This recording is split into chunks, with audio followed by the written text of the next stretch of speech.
Cannibal Bigfoot. Do you have any thoughts? Well, of course, Kathy Strain's book uses cannibals as one of the words in the title, monsters and cannibals and so forth. You know, I got a couple of things to say about the idea of Bigfoot as a cannibal. In the first place, sometimes a word like cannibal becomes kind of a catch-all word that might be akin to the word devil, for example. Now, does the devil refer to the devil, Satan, or does it refer to some devilish being or demon, sort of an amorphous devil, you know?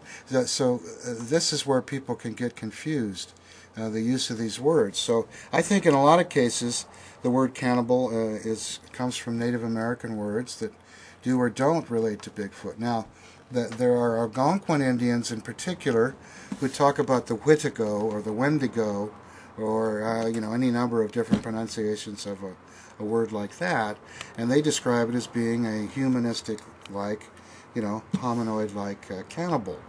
And then you got to talk about what does a cannibal mean. The meaning of the word cannibal is to eat one's own kind.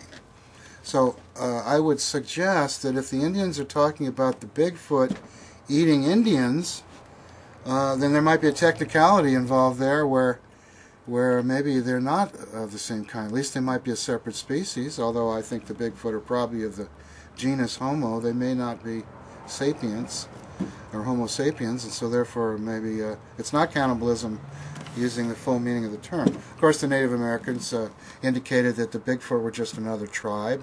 They referred to them as people like themselves with special capabilities and so forth.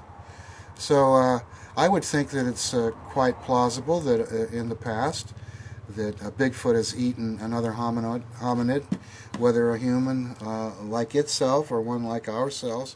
We know that plenty of our kinds of hominids have eaten them, have been cannibals. That's prevalent all through history. Although there are skeptics who don't believe that most of the cannibal stories are true. After all, it's about survival, and in certain circumstances, animals have been known to do that. We know that chimpanzees are cannibals. They eat their own kind. So whether Bigfoot does or doesn't, or did or didn't, your guess is as good as mine. But I don't think it'd be that horrible if it did anyway. But the bottom line is I think most of it comes from the use of the word, and it comes from that Algonquin tradition of these beings that have special powers and are cannibals. And of course the Kwakiutls carried that over and used that as a bedtime story, a boogeyman story to keep the kids close to the campfire. Don't go out in the woods or the cannibal woman will eat you. And the Sunakwa is the cannibal woman. So I think that the cannibal idea it can take on a generic form of also representing a demon or a devil or just something that's bad.